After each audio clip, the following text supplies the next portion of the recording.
October 14th, 1943, 27,000 feet above Schweinfurt, Germany, Hauptmann Wilhelm Haschfeld had flown 247 combat missions on both the eastern and western fronts. He had survived encounters with Spitfires, P-37 Thunderbolts and Soviet Yaks. He considered himself an expert on Allied fighter capabilities, their strengths, their weaknesses, their predictable engagement ranges. As he positioned his Messerschmitt Bf 109 G6 for an attack on struggling B-17 bombers, he maintained what he believed was safe distance, 1,000 yards. No Allied fighter could engage effectively at such range. Their rifle-caliber machine guns, deadly at close quarters, were harmless beyond 600 yards. Even the feared P-47's 850 caliber guns required proximity to be lethal. Then the sky erupted around him. A P-38 Lightning he'd dismissed as too distant had opened fire, not with machine guns, but with something far more devastating. 20mm cannon shells exploded across his left wing, tearing through aluminum-like paper. Hydraulic fluid sprayed into the cockpit. The control stick went limp. Haschfeld's Messerschmitt, invincible just seconds ago, transformed into a falling coffin. As he struggled with his canopy, preparing to bail out, one thought dominated his mind. How? How had they hit him from such impossible distance? What the German pilot didn't know was that he'd just experienced America's answer to the European cannon-armed fighter. The Lockheed P-38 Lightning, mounting a single Hispano-Suiza 20mm cannon in its nose, could engage and destroy enemy aircraft at ranges German doctrine deemed impossible. Within months, the Luftwaffe would learn to fear not just the Lightning's distinctive twin-boom silhouette, but the reach of its central weapon battery that could kill from distances where German fighters couldn't even return fire. The story of how American engineers solved the cannon problem and German pilots paid the price begins not in combat, but in the frustration of American fighter designers watching the European air war from across the Atlantic. In 1937, the United States Army Air Corps issued a specification for a high-altitude interceptor capable of reaching 360 miles per hour and 20,000 feet in 6 minutes. Lockheed Aircraft Corporation's response was revolutionary. Chief Engineer Clarence Kelly Johnson, just 27 years old, designed an aircraft that broke every convention. Twin Allison V-1710 engines mounted on twin booms, a central nacelle housing the pilot and weapons, tricycle landing gear, radical for 1937, counter-rotating propellers, eliminating torque. The armament installation was Johnson's masterstroke. By mounting all weapons in the nose, concentrated fire without convergence issues, no ammunition feed through wings, ability to change armament without redesigning the entire aircraft, optimal pilot visibility and aiming. The XP-38 prototype first flew on January 27, 1939. Lieutenant Benjamin Kelsey, the Army test pilot, immediately recognized its potential. The concentrated nose armament meant every bullet and shell went where the pilot aimed. No convergence zones, no wasted ammunition, just devastating accuracy. Early P-38 variants mounted 450 caliber Browning M2 machine guns and one Hispano-Suiza HS 404 20mm autocannon. The Hispano was originally a French design, licensed to Britain and eventually produced in America by multiple manufacturers. The cannon fired high-explosive incendiary shells at 600 to 700 rounds per minute with a muzzle velocity of 2,850 feet per second. Each 20mm shell weighed approximately 130 grams compared to a 50 caliber bullet's 43 grams. More critically, the explosive payload in each shell meant hits didn't just penetrate, they detonated. The German Luftwaffe, meanwhile, had pioneered cannon-armed fighters years earlier. The Messerschmitt Bf 109 carried two 7.92mm machine guns and one 20mm MGFF cannon firing through the propeller hub. The Focke-Wulf FW-190 mounted even heavier armament, up to 4 20mm cannons in its wings. German pilots had learned in Spain, Poland and France that cannons were essential for destroying modern, all-metal aircraft. Rifle-caliber machine guns, no matter how numerous, often lacked the punch to bring down enemy bombers reliably. Yet German fighter tactics in 1943 were built around a critical assumption about American fighters. American doctrine favored machine guns exclusively. P-47 Thunderbolts carried 850 caliber Browning M2s. P-51 Mustangs mounted 6 of the same weapons. These machine gun batteries were formidable at close range, 600 yards or less, but German pilots knew their limitations. Beyond 600 yards, bullet drop and dispersion made accurate fire nearly impossible. A German fighter, maintaining 800 to 1,000 yards distance, could maneuver freely, setting up attacks on bombers, while American escorts struggled to engage. The Luftwaffe's intelligence services had detailed files on American fighter armament. They knew about the P-38's 20mm cannon, but dismissed its significance. After all, wing-mounted cannons on German fighters suffered from convergence issues, were difficult to aim at long range, and carried limited ammunition. The reports noted that early P-38 models suffered from cannon reliability problems. In North Africa and the Pacific, P-38 pilots frequently reported jams and feed failures with the Hispano cannon. German analysts concluded the Americans couldn't make their cannon work reliably. What the Germans failed to understand was American engineering persistence. By late 1943, Lockheed and the Army Air Forces had systematically solved the P-38's cannon problems. The Hispano M2 cannon, used in later P-38 variants, featured improved feed mechanisms, redesigned ammunition handling, electrical firing replacing mechanical systems, better mounting that reduced vibration-induced jams, and modified ammunition with more reliable primers. More importantly, American ordnance experts developed superior 20mm ammunition. The M97 armor-piercing incendiary round could penetrate armor plate German fighters relied on. The M96 high-explosive incendiary round contained enough explosive to catastrophically damage aircraft structures. These shells, fired from the P-38's stable nose-mounted cannon, achieved accuracy at ranges German pilots considered safe. The tactical implications were profound. A P-38 pilot engaging at 1,000 yards faced minimal return fire from German fighters whose 20mm MGFF cannon had effective ranges of 500 to 600 yards and whose 7.92mm machine guns were useless beyond 400 yards. The Lightning could open fire first, maintain fire while closing, and if necessary, use its superior speed at altitude to disengage before German fighters could respond effectively. December 28, 1943, provided the Luftwaffe with a brutal demonstration of what this meant in practice.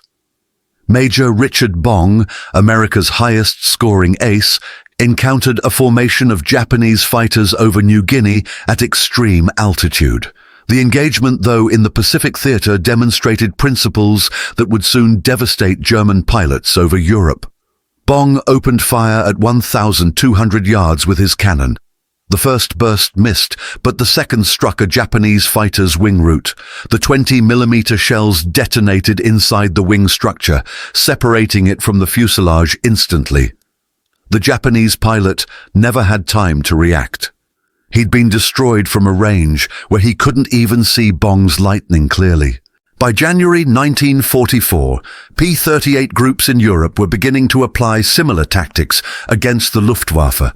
The 55th Fighter Group, based at Nuthampstead, England, received P-38J models with improved armament installations. Their pilots attended specialized gunnery schools where instructors emphasized the cannon's capabilities. The 20mm gives you reach the Germans don't expect, instructors told pilots.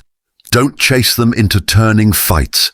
Use your altitude, your speed, and your cannon. Engage from 1,000 yards, walk your fire in, and watch them come apart. The P-38J model introduced several improvements that maximized cannon effectiveness. The electrically heated gun compartment prevented the freezing failures that plagued earlier models at altitude. Improved gun sights provided better ranging information. Most significantly, ammunition capacity increased to 150 rounds for the 20mm cannon, allowing sustained fire in combat. German pilots first recognized the long-range threat during the Berlin raids of March 1944. Luftwaffe fighters attempting to position for bomber attacks found themselves under fire from P-38's that seemed impossibly distant. Lieutenant Hans Weick of Jagdgeschwader 26 recorded in his combat diary, "The twin-engine American fighters engage from ranges we cannot match. Their central weapon fires explosive shells that destroy aircraft with single hits. We tried to maintain distance and set up attacks on the bombers, but the Lightnings hit us from 800 meters. Schmidt's 109 exploded from a single burst. We never even got close enough to return fire effectively." The physics of the engagement favored the P-38 overwhelmingly.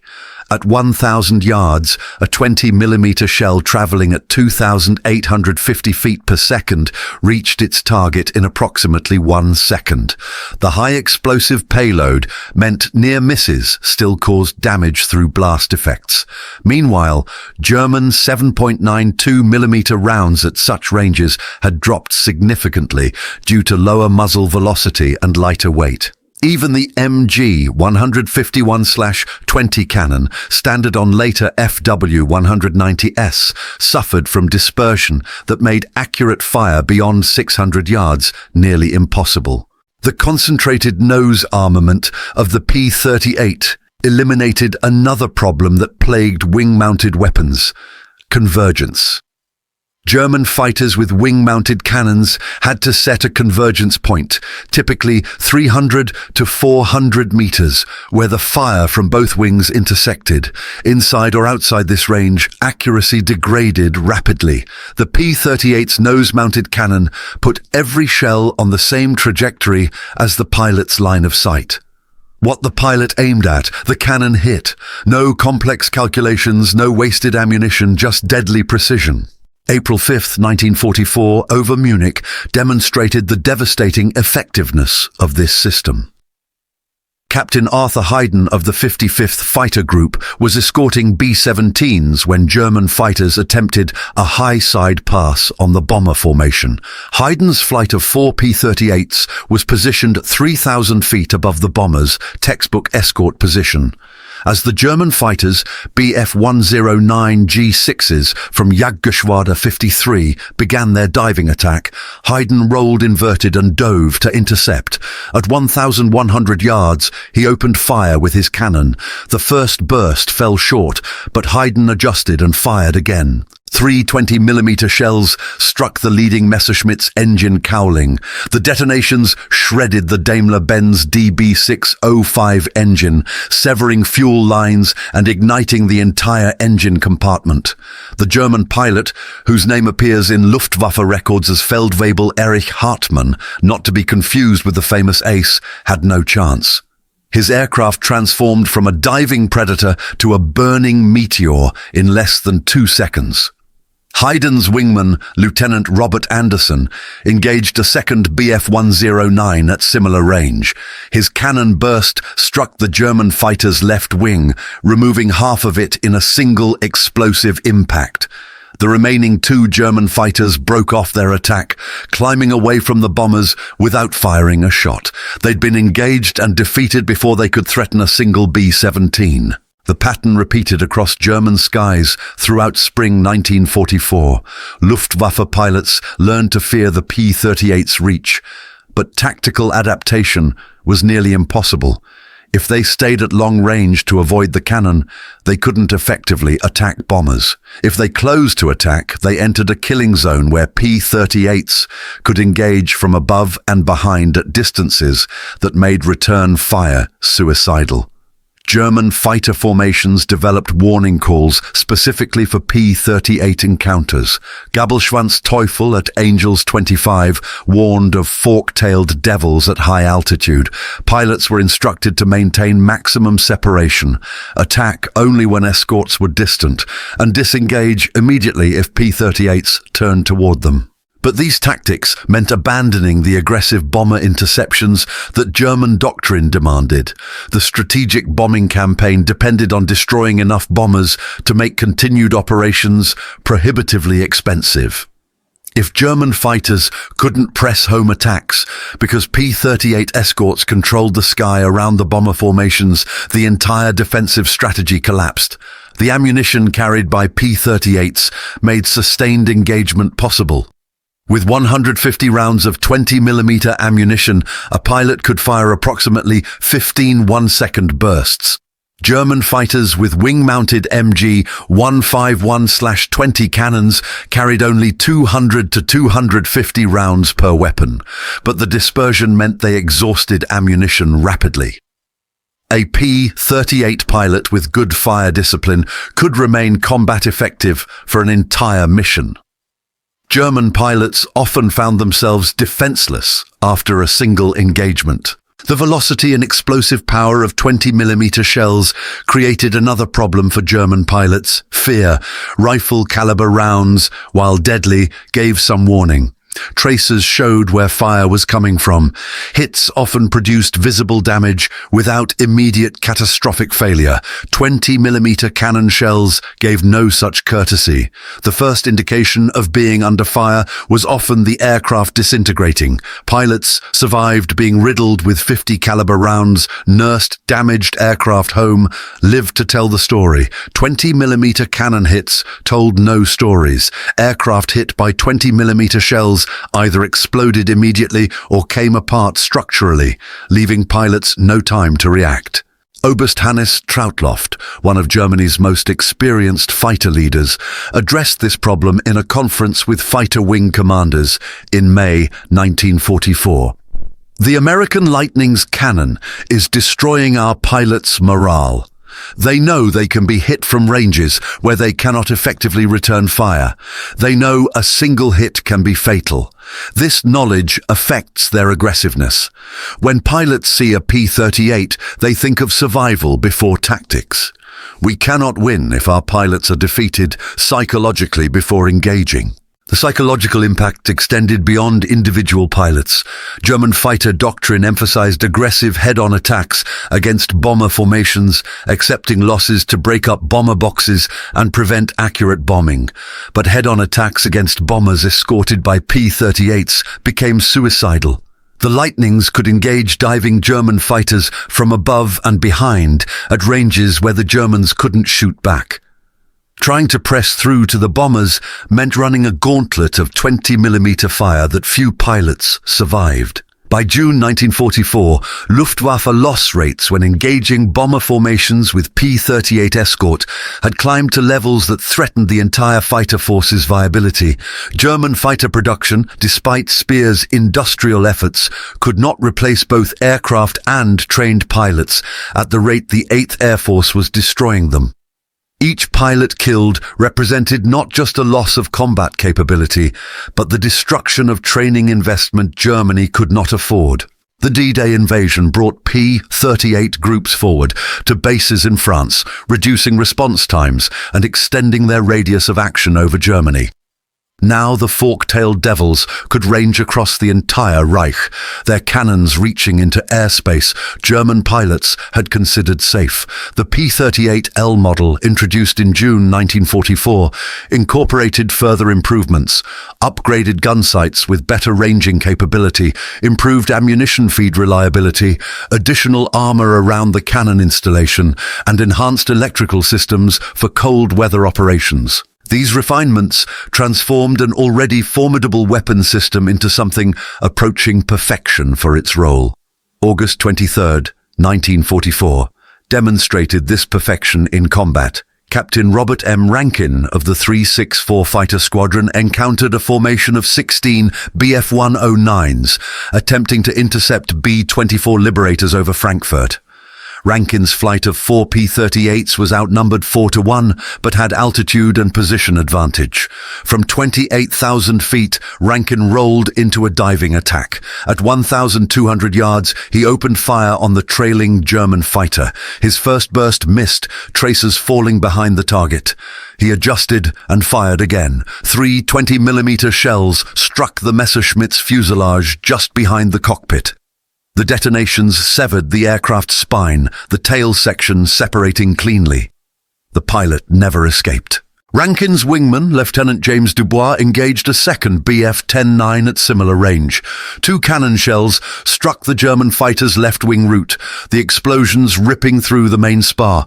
The wing folded upward, then separated completely. 4 of the 16 German fighters went down in less than 30 seconds without ever firing a shot.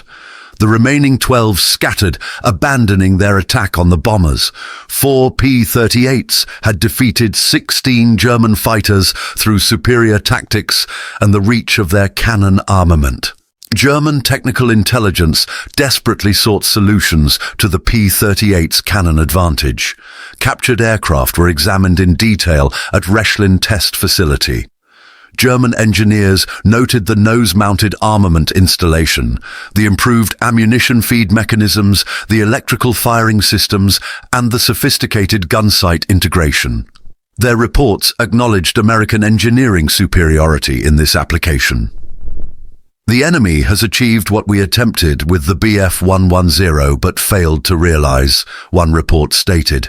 Concentrated nose armament with sufficient ammunition capacity and reliability to dominate long-range engagements. Our wing-mounted weapons cannot match this effectiveness. Proposed solutions ranged from impractical to impossible.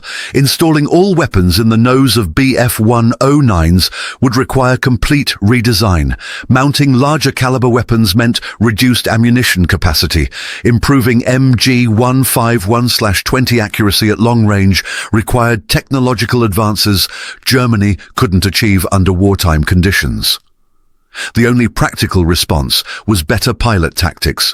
But those tactics meant accepting the strategic impossibility of stopping the bomber offensive. By October 1944, the Luftwaffe's fighter force was a shadow of its former capability. Pilot quality had declined catastrophically as experienced pilots were killed and replaced by inadequately trained novices. These new pilots with less than 100 hours flight time had no chance against American fighters whose pilots averaged 400 hours training. When inexperienced German pilots encountered P-38's, the results were slaughter. Lieutenant Werner Hoffmann, who survived the war with just 6 missions, described his first encounter with P-38. I saw them at perhaps 3,000 meters distance. They were above us, which was bad. I thought we had time to position for attack on the bombers. Then I saw flashes from the lead Lightning, tracer fire arced toward us, seeming to float slowly, then suddenly accelerating as it closed. Before I could react, Schneider's aircraft exploded, just exploded. No warning, no fire, just instant destruction. We scattered immediately, all thoughts of attacking bombers gone. Survival became the only objective. The strategic impact of the P-38's cannon advantage cascaded through the entire air war over Europe. German fighters, unable to effectively engage escorted bombers, watched helplessly as American bombing destroyed German industry. The ball-bearing plants at Schweinfurt, critical to German war production, were systematically demolished. Synthetic fuel production facilities, already stressed by resource shortages, were reduced to rubble. Aircraft factories that built the very fighters needed to defend Germany were themselves destroyed in raids that P-38 escorts made possible. The vicious cycle accelerated beyond German ability to respond. Fewer fighters meant more successful bombing raids. More successful raids meant less production capacity for new fighters. Less production meant pilot losses couldn't be replaced. Fewer pilots meant younger, less experienced men were thrust into combat. Inexperienced pilots died in greater numbers, accelerating the decline. By December 1944, the Luftwaffe's fighter force was operationally largely defeated. Germany still had aircraft, but the pilots flying them were too inexperienced to challenge American escorts effectively. The P-38's long-range cannon capability had contributed significantly to this outcome. The Battle of the Bulge in December 1944 provided the Luftwaffe with one final opportunity to mass its remaining fighters. Operation Bodenplatte on January 1, 1945, saw nearly 900 German fighters attack Allied airfields in a last desperate attempt to regain air superiority.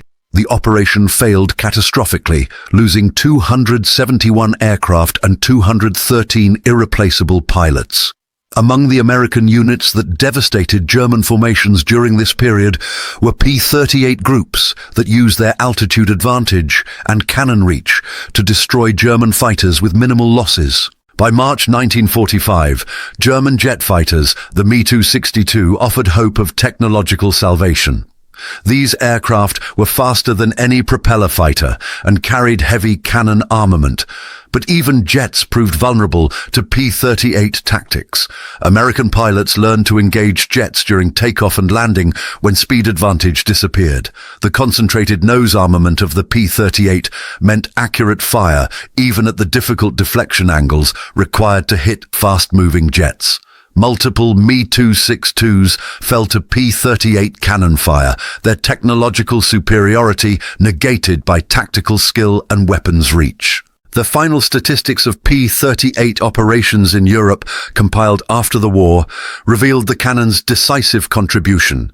P-38 units claimed approximately 1,400 German aircraft destroyed in aerial combat over Europe, representing roughly one-third of all American fighter claims.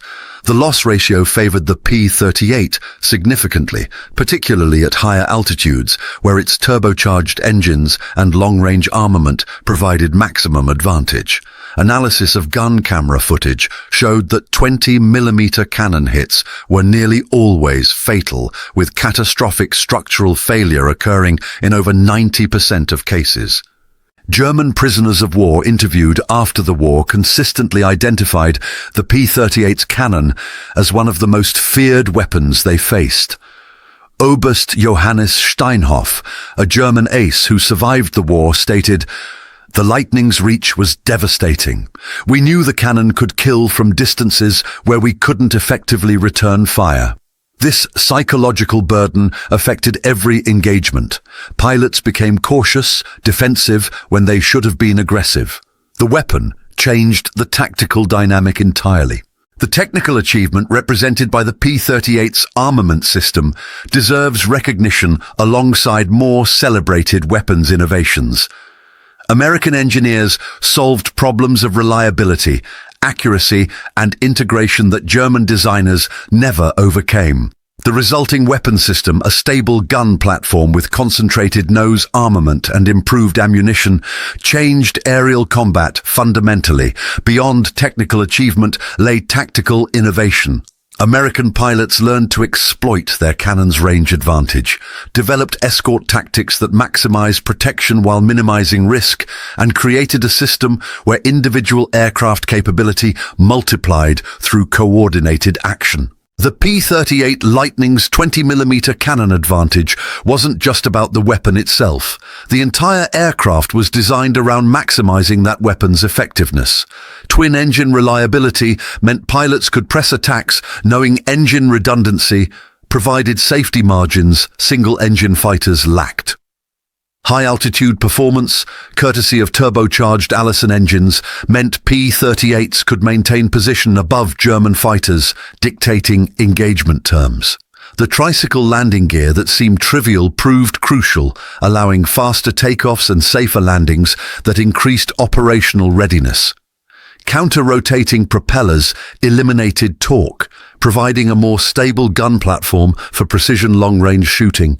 Every element combined into a weapon system that was greater than the sum of its parts. German fighter designers had focused on individual components, better engines, heavier armament, improved aerodynamics, but failed to integrate these elements into a cohesive whole.